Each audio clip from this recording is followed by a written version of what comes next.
क्या हुआ? अभी क्या हुआ? बारिश हुआ और बर्फ भी गिरा है। हाँ। और नींद भी अच्छा नहीं हुआ। रात में ना बर्फ गिरा और हवा हवा दिया है। हवा दिया है, पेड़ गिर भी गया ना। पेड़ भी टूटा है। हाँ, तार भी टूट गया है। बहुत ओरैबायदि गुलुंखाबाय न लामा सेराव गेजेरावनो बायबाय न बाब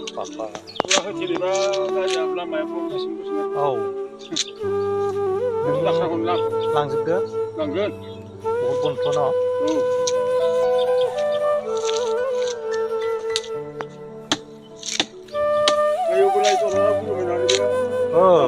बहुद दंफां बायबाय गय बायदों दंफां गैया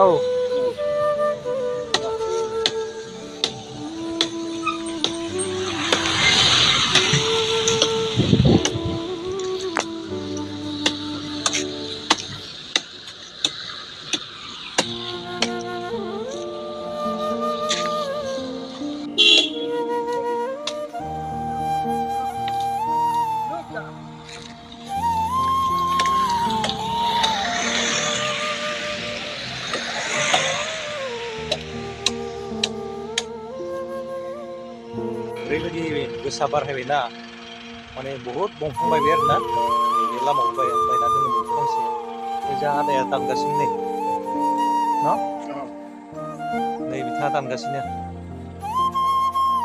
बन लाङाखै दानदोब्रा बन हा बन गोरानखौल' लाङो गोरान गोरानखौ फैदो मा जाखोब्रा मा जाखो सादा सादा मा लायो बेखौ बेयाव नै बिथांनि मुङानो गनकलै गनक एकदम नामजादा न नै बेबो बावला नै फुरा लामा गेजेराव गुलुंखासिगोन नैबेयावनो गुलुंगोन आरो बियो मालाबा न बापरे बहानिफ्रायबा ओरैबायदि बुखांना लाबोखाबाय आरो नै थिंगुर खावसे नै बबेनिमोन बेबा